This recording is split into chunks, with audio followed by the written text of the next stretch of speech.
આપણે જોઈ રહ્યા હતા તેમાં આપણે આગળ જોઈ લઈએ, તમને બધાને સમજાય તો વ્યૂ જ હશે. તો હવે એવી જ રીતે આપણે આગળ જોઈ લઈએ અને થોડુંક શીખી પણ લઈએ વધારે. તો હવે આપણને શું કહેવાનું છે, તો કે આપણને કીધું છે કે નીચેના દરેક પ્રશ્નના જવાબ માટે આપેલા વિકલ્પોમાંથી સાચો વિકલ્પ શોધી તેના અંક અક્ષર ક્રમ અક્ષર નીચે પ્રશ્નની સામે આપેલા કોષ્ટકમાં લખો. તો હવે આપણે આ ઓપ્શન આપ્યા છે તેમાંથી સાચો ઓપ્શન ચૂઝ કરવાનો છે. તો આપણને પહેલું શું કીધું છે, પહેલામાં આપણને કહેવાનું છે કે પ્રથમ 10 પ્રાકૃતિક સંખ્યાઓની સરાસરી એટલે કે મધ્ય ખાલી જગ્યા છે, તો આપણે મધ્યક શોધવાનો છે. અને આપણને ઓપ્શન આપ્યા છે કે A 5.5, B 55, C 27.5 અને D 30. તો ચલો આપણે કીધું છે પ્રથમ 5 પ્રાકૃતિક સંખ્યા. તો આપણે પ્રથમ 5 પ્રાકૃતિક સંખ્યા કઈ થાય, તો કે 1 2 3 4 5 6 7 8 9 અને 10. આ થઈ આપણી 10 પ્રથમ પ્રાકૃતિક સંખ્યા. અને આપણે કીધું છે કે સરાસરી એટલે કે મધ્યક શોધવાનું. તો મધ્યક શોધવા માટે આપણે શું કરવાનું, તો આપણું સૂત્ર છે સરાસરી બરાબર આપણી કુલ પ્રાકૃતિક સંખ્યા એટલે કે કુલ પ્રાકૃતિક સંખ્યાનો સરવાળો અને છેદમાં શું છે, તો કે કુલ પ્રાકૃતિક સંખ્યા.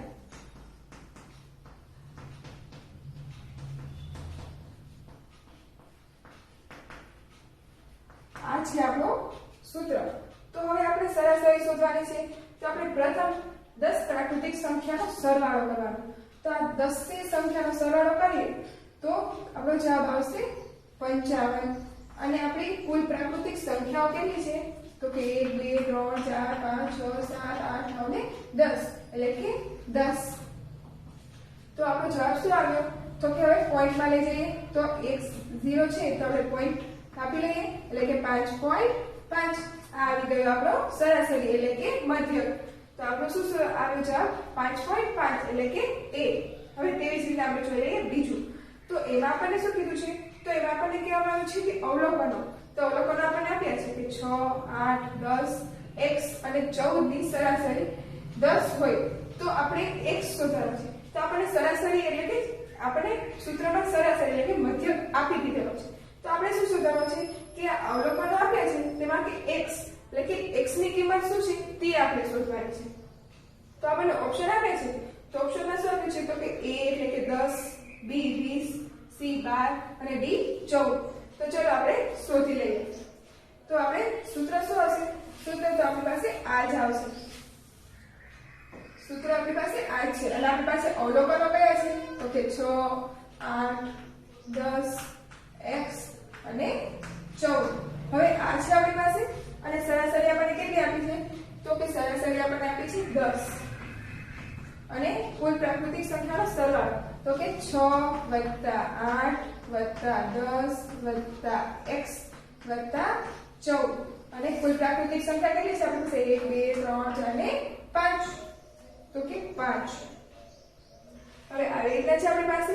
તો હવે શું કરવાનું, તો કે આ બધી સંખ્યાઓનો સરવાળો તો કે 10 બરાબર 6 + 8 એટલે કે 12 14 14 ને 10 22 22 ને 14 તો કે 38 વત્તા x એમના એમ જ રાખીએ અને છેદના 5 પણ અત્યારે એમના એમ જ રાખીએ. તો હવે આ 5 ને કાઢવો હોય તો એ આપણે ગુણવા પડે એટલે કે 10 × 5 બરાબર 38 વત્તા x. હવે જુઓ ફ્રેન્ડ્સ આપણી પાસે આવું થઈ ગયું. તો હવે શું કરવાનું, તો કે આ બેનો ગુણાકાર કરવાનો એટલે કે ગુણાકાર કરીએ તો આપણી પાસે આવે 50 બરાબર 38 વત્તા x. હવે શું કરવાનું, તો કે આપણે x શોધવાનો છે. તો આપણે x એમના એમ જ રાખીએ અને 38 છે તેને 50 માંથી બાદ કરી લઈએ. તો કે 50 માંથી 38 બાદ કરવાના અને બરાબર x એમનો એમ જ છે. તો એ 50 માંથી આપણે 38 બાદ કરવાના છે. તો આપણી પાસે શું જવાબ આવશે, બાદ કરીએ એટલે આપણી પાસે બચે 12 બરાબર x. તો આપણી પાસે x ની કિંમત શું આવી, તો કે 12. તો જો ફ્રેન્ડ્સ આપણી પાસે 12 છે તો કે હા C. તો આપણો જવાબ શું આવે છે, x બરાબર શું આવે, તો કે 12 આવે. હવે તેવી જ રીતના આપણી પાસે છે ત્રીજું. તો એમાં આપણને શું કીધું છે તો કે પ્રથમ 7 પ્રાકૃતિક સંખ્યાનો મધ્યસ્થ ખાલી જગ્યા છે. તો આપણને ઓપ્શન આપ્યા છે કે 7, 28, 4 અને 6. તો ફ્રેન્ડ્સ મધ્યસ્થ એટલે મેં તમને કીધું હતું કે જેટલી આપણે પ્રાકૃતિક સંખ્યાઓ આપી હોય તેના જે વચ્ચે જે સંખ્યા આવતી હોય તેને શું કહેવાય તો કે મધ્યસ્થ. તો આપણને કીધી છે કે પ્રથમ 7 પ્રાકૃતિક સંખ્યાઓ. પ્રથમ 7 પ્રાકૃતિક સંખ્યાઓ એટલે કે 1, 2, 3, 4, 5, 6 ને 7. એટલે કે 1, 2, 3, 4, 5, 6 ને 7. હવે આ આપણને મળી ગઈ પ્રથમ 7 પ્રાકૃતિક સંખ્યા. તો હવે આમાં વચ્ચે સંખ્યા કઈ છે તો કે જો ફ્રેન્ડ્સ આ 4 એ બે બાજુની વચ્ચે છે. તો આપણો મધ્યસ્થ શું કહેવાય તો કે 4. તો આપણને મળી ગયો 4.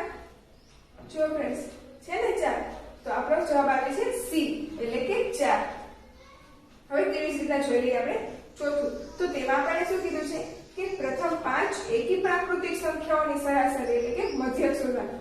પ્રથમ 5 એકી. હવે એકી પ્રાકૃતિક સંખ્યા. તો એકી પ્રાકૃતિક સંખ્યા કઈ થઈ આપણી તો કે 1, 3, 5, 7 અને 9. 5 કીધી છે એટલે કે આપણે 5 પ્રાકૃતિક સંખ્યા લઈ લીધી અને એ પણ એકી. તો આપણે શું કીધું છે કે એનું મધ્યસ્થ એટલે મધ્યક એટલે કે સરાસરી શોધવાની. તો આપણે સરાસરીનું સૂત્ર શું હતું તો કે સરાસરી પછી સંખ્યાઓનો સરવાળો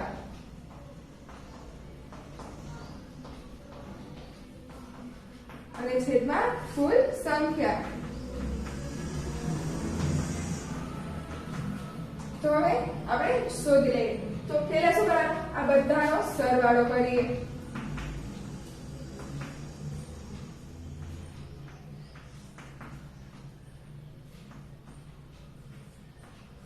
અને છેદમાં કુલ સંખ્યા. તો કુલ સંખ્યા કેટલી છે આપણી પાસે તો કે 5.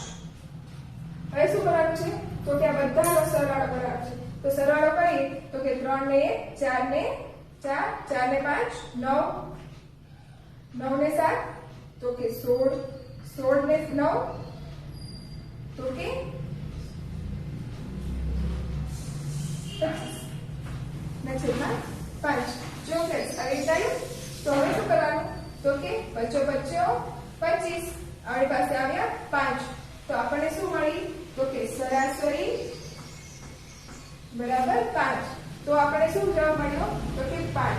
એટલે કે પ્રથમ 5 પ્રાકૃતિક સંખ્યાઓનો મધ્યક થાય છે 5. ફ્રેન્ડ્સ બધાને મજા પડે છે ને. તો ચલો હવે આપણે આમાં આગળ જોઈ લઈએ. હવે ફ્રેન્ડ્સ આ એવી જ રીતના છે. તો આપણે જોઈ લઈએ એકવાર. આમાં આપણને કહેવામાં આવ્યું છે કે પ્રથમ 4 બેકી સંખ્યાઓનો મધ્યક ખાલી જગ્યા છે. ઓપ્શન શું આપ્યા છે તો કે A 5, B 10, C 20 અને D 4. તો આમાં કીધું છે કે પ્રથમ 4 બેકી સંખ્યાઓ લેવાની. તો બેકી સંખ્યાઓ એટલે કે તો જો ફ્રેન્ડ્સ આપણે આમાં જોઈ લઈએ એકવાર. પછી આપણે સેટ કરીશું. તો પ્રથમ 4 એટલે કે 4, 6, 8 અને 9.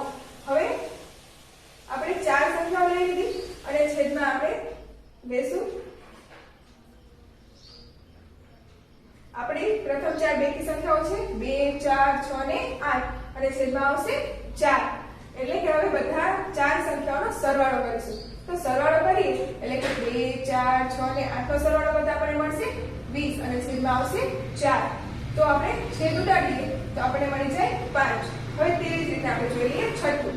તો તેમાં શું કીધું છે તો તેમાં કીધું છે કે પ્રથમ 5 વિભાજ્ય પ્રાકૃતિક સંખ્યાઓ એટલે કે જે સંખ્યાને આપણે ભાગી શકતા હોય તેવી પ્રાકૃતિક સંખ્યાઓ લેવાની છે. તો તેવી પ્રાકૃતિક સંખ્યાઓ લઈ અને સરાસરી શોધવાની છે. તો તેમાં આપણે જે ઓપ્શન આપ્યા છે A 37, B 7.4, C 5 અને D 10. તો એવા આપણે પ્રાકૃતિક સંખ્યા છે 4, 6, 8 ને 10.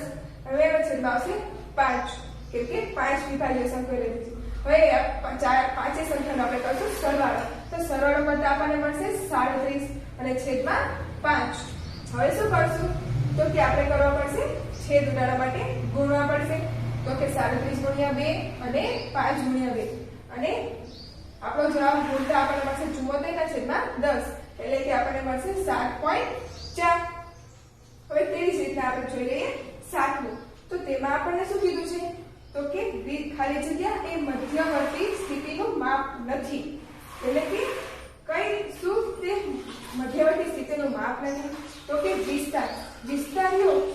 માપ નથી, એ છે 7. પછી છે આપણી પાસે 8મું. તો એમાં આપણને શું કીધું છે તો કે 20, 12, 25, 18, 15 નો મધ્યસ્થ ખાલી જગ્યા છે. તો આપણને મધ્યસ્થ કીધો છે શોધવાનો. તો મધ્યસ્થ શોધવા માટે આપણે શું કરવું પડશે તો કે આ સંખ્યા છે તેને ચડતા અથવા ઉતરતા ક્રમમાં ગોઠવવી પડશે. તો ચલો ફ્રેન્ડ્સ આપણે ગોઠવીને જોઈ લઈએ કે આપણને મધ્યસ્થ શું મળે છે. તો આપણી સંખ્યા શું છે તો કે 20, પછી 12, 25, 18 અને 15. હવે આ આપણી સંખ્યા છે. તો હવે આને ચડતા અથવા ઉતરતા ક્રમમાં ગોઠવવાની. તો ચલો ફ્રેન્ડ્સ આપણે આને ચડતા ક્રમમાં ગોઠવીએ. તો સૌથી નાની સંખ્યા છે 12, પછી 15, પછી 18, 20 અને છેલ્લે 25. હવે આપણે મળી ગયા ચડતા ક્રમમાં. હવે આમાં મધ્યસ્થ, આપણે મધ્યસ્થ શોધવાનો એટલે ફ્રેન્ડ્સ મેં તમને કીધું હતું કે સૌથી વચ્ચેની સંખ્યા લેવાની. તો વચ્ચેની સંખ્યા લઈએ તો આપણે આમાં વચ્ચેની સંખ્યા શું આવે છે તો કે 18. તો આપણો મધ્યસ્થ શું થયો તો કે મધ્યસ્થ થયો આપણો 18. જો ફ્રેન્ડ્સ આપણને મળી ગયા ને. હવે તેવી જ રીતના જોઈ લઈએ આપણે 19મું. તો તેમાં આપણને શું કહેવામાં આવ્યું છે તો તેમાં આપણને કીધું છે કે આપણે શોધવાના છે પ્રાપ્તાંકો. તો છે કે 9, 1, 2, 3, 4, 5, 6 પ્રાપ્તાંકોનો મધ્યસ્થ. હવે આપણામાં મધ્યસ્થ શોધવાનું છે. તો આપણને આ તો ચડતા ક્રમમાં આપેલા જ છે. તો જોઈ લઈએ આપણે 9મું. 9માં આપણે કરીએ 1, 2, 3, 4, 5, 6 આ આપણને આપ્યા છે. તો હવે મધ્યસ્થ. તો મધ્યસ્થમાં ફ્રેન્ડ્સ મેં કીધું હતું કે વચ્ચેની સંખ્યા લેવાની. તો આમાં તો વચ્ચેની સંખ્યા 2 આવે છે, 3 અને 4. તો હવે આમાં મધ્યસ્થ કયો થાય તો ફ્રેન્ડ્સ આના માટે આપણે કરવું પડશે તો કે મધ્યસ્થ શોધવા માટે આપણે સંખ્યાઓનો સરવાળો કરવો પડશે. તો કે 3 + 4 અને છેદમાં કેટલી સંખ્યા છે તો કે 2 સંખ્યા. તો કે છેદમાં 2. તો કે 4 અને 3 તો કે 7. 7 ના છેદમાં 2 એટલે કે 3.5. આવી ગયો આપણો મધ્યસ્થ. તો આપણને આમાં મધ્યસ્થ શું મળ્યો તો કે 3.5. હવે તેવી જ રીતના ફ્રેન્ડ્સ 10મું. તો તેમાં આપણને શું કીધું છે કે બરાબર ચીપેલા 52 પત્તામાંથી એક પત્તું પસંદ કરતા તે કાળીનો એકો હોવાની સંભાવના ખાલી જગ્યા. તો હવે આપણે કેટલા પત્તા છે તો કે 52 પત્તા. એટલે કે છેદમાં 52 પત્તા તો આપણને આપી દીધા છે અને કીધું છે કાળીનો એકો. હવે 52 પત્તામાં કાળીનો એકો કયો કેટલા હોય તો કે એક જ હોય. તો તે આવવાની સંભાવના કેટલી તો કે એક વખત આવવાની સંભાવના ખરી. તો આપણો જવાબ શું આવે 1/52. હવે તેવી જ રીતના ફ્રેન્ડ છે 11. તો એમાં આપણને શું કીધું છે કે પાસાને ઉપર ઉછાળતા પાસા ઉપરનો અંક બેકી સંખ્યા હોય તેની સંભાવના કેટલી. તો એ પાસા પર અંક કેટલા હોય કુલ તો કે 6 બાજુઓ હોય એટલે કે 6. અને એમાં કીધું છે બેકી સંખ્યા હોય તેની સંભાવના. તો બેકી સંખ્યાઓ કેટલી આવે તો કે 2, 4 અને 6 આ આવી શકે બેકી સંખ્યા. તો કે બેકી સંખ્યા કેટલી થઈ તો કે 1, 2 અને 3. તો કે 3 બેકી સંખ્યા થઈ. તો હવે આપણે આમાં છેદ ઉડાડીએ તો કે 3 દુ એટલે કે 1/2 સંભાવના છે કે પાસા ઉપર બેકી સંખ્યા આવી શકે. હવે તેવી જ રીતના છે આપણી પાસે 12મું. હવે આ પાસા ઉપરના દાખલા ઉપર તો બહુ મજા આવી હશે. તો જોઈ લઈએ હજી એક એવો દાખલો. તો એમાં શું આપણને કીધું છે કે પાસાને ઉપર ઉછાળતા પાસા ઉપરનો અંક એકી સંખ્યા હોય તેની સંભાવના કેટલી. હવે તે જ રીતના આપણને કીધું છે કે એકી સંખ્યા હોય પાસા ઉપર. તો પાસાને કુલ બાજુઓ કેટલી તો કે 6. હવે પાસા ઉપર એકી સંખ્યાઓ તો કે એકી સંખ્યાઓ કઈ કઈ આવી શકે તો કે 1, 3 અને 5. આ ત્રણ સંખ્યાઓ છે જે એકી સંખ્યાઓ છે. તો તે કેટલી છે તો કે 1, 2 અને 3 એટલે કે 3. તો હવે આમાં છેદ ઉડાડીએ એટલે કે 3 દુ 6 એટલે કે 1/2. આ 1/2 સંભાવના છે કે પાસા ઉપર એકી સંખ્યા આવી શકે.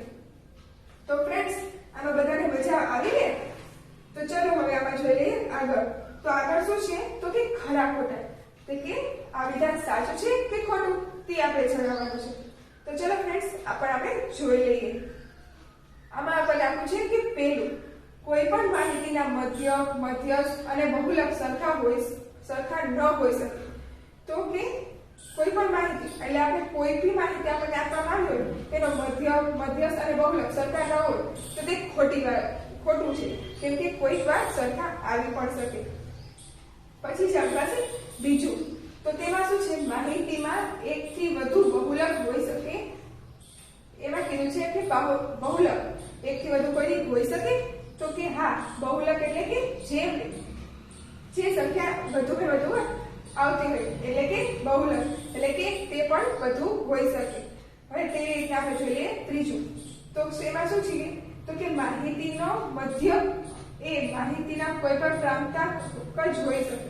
એટલે કે જે મધ્ય કયો આપણે મધ્ય મળે તે કોઈ પણ તે માહિતીમાં એકવાર આવતો હોય છે, તો તે વિધાન ખોટું છે, કેમ કે તે પ્રાંતાંકમાં આવી શકે નહીં. તેવી જ રીતના છે આપણી પાસે ચોથું. તો ફ્રેન્ડ્સ, એમાં શું આવશે, તો કે માહિતીનો બરાબર વચ્ચેનો પ્રાંતાંક એ મધ્યસ્થ છે. તો તે ખોટું છે, કેમ કે માહિતીનો બરાબરનો વચ્ચેનો પ્રાંતાંક એ મધ્યસ્થ ન કહેવાય. પછી તેવી રીતના માહિતીના સરવાળાને માહિતીની કુલ સંખ્યા વડે ભાગતા બહુલક મળે છે. તો તે ખોટું છે, કેમ કે માહિતીના સરવાળાને કુલ સંખ્યા વડે ભાગતા નહીં, તેના સંખ્યાઓના વડે ભાગતા જે માહિતી આપણે વધુ વાર મળે છે તે સંખ્યાને આપણે બહુલક કહીએ છીએ. એટલે કે આ વિધાન પણ ખોટું જ છે. તો ફ્રેન્ડ્સ, આમાં મજા આવી ને? આવું આપણે હજી થોડું વધારે જાણીએ. તો ચલો આપણે આમાં આગળ શીખીએ.